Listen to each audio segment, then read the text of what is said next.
Hey, good afternoon, everyone. Today is May 5th, 2017, and it's about 1:40 p.m. And it's a very, very rainy day. And I want to share a thought with you. I was watching a documentary about the ancient megalithic sites that's all over the world, such as the pyramids and Easter Island, those statues there. And they noticed that a lot of these monolithic structures are all in alignment. Like if you took the earth and put a circle, a perfect circle around it, the circumference, that all these sites are in alignment to one another. And the fact that it's made out of granite. So I started thinking that I want to try to put the pieces together. And these are my thoughts that I like to share with you based on this information that they shared on this documentary. For one, it's not by chance that these buildings were made, as I said, by, what do you call it, the magic number, I forget the name of it, but they call it the like a magic number, that nature is designed by, the figures.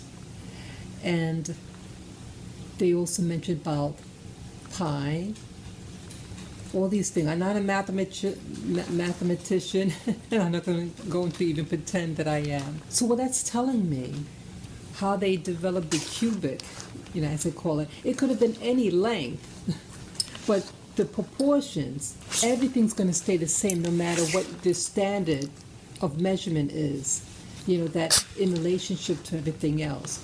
Everything's by design. It's not just hit and miss, and that they had the technology.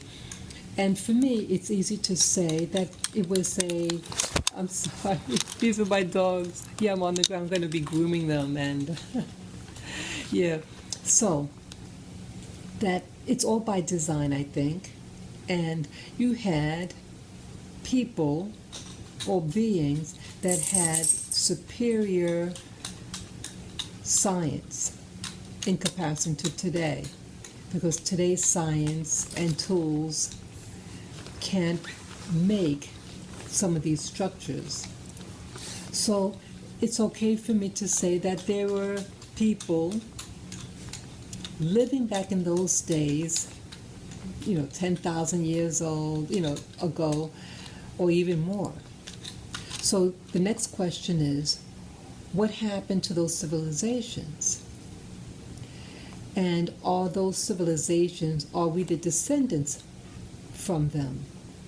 So my conclusion is that this is what I think. I think that something happened. Either they were wiped out by someone else, but it looks like, okay, let's say that happened. So who took control over those sites? And in those sites, they're not inhabited. You notice that? It's all desolate. So where these megalithic sites were, that there's nobody living there. So you ask yourself, what happened? So I scratched that theory that it was a warfare and that they were wiped out. And part of that reason is because the structures were just so humongous, and it was made out of one of the most hardest materials on this planet. So I believe that the people who built those pyramids and those structures on Easter Island and all these other sites all over the world, that they wanted it to last. So if you want something to last, and some people might think, oh, well, you had primitive people living alongside them, and they were hoping that these people would catch up in technology. No, because something still has to be introduced. Like if you look at what they call primitive societies today, or tribal societies that aren't influenced by modern day so-called Westerners, that they stay the same in their, in the tools that they use, the clothes, everything. Everything is, they don't use a monetary system. They live off of nature, just like the other beings on this planet, the other living things, So I'm thinking this, that all these structures were made to last, and that they're coming back. I don't think that they died here, that there was a genocide and they all died. I believe they had something here. These buildings were made for a purpose, and that they left for a reason, and they needed it to last because the duration that they knew it would take for them to come back. So you have to make sure something is going to last until you arrive, So I believe that you have intelligences that left, that were living on this planet, on the surface, and they left. Where did they leave to? I don't know. Did they leave under the earth? Did they leave above the earth? Either one could be. And I believe that these structures are actually markers, especially the pyramids, that it's like everything they say is things that relate to things above, like what they call the Orion's belt, like the 3 pyramids that's in Egypt, So I think they're giving instructions, these structures. What the instructions are, I don't know. And I think that they're antennas, and that they could send information and receive information. And then I start looking at the people who are living on this planet today. You notice that you have people who, like Europeans, and how even modern science, they don't really know where the modern day European comes from. That there were 2 great influxes of people who we know today now as Europeans, especially Western and Central Europeans.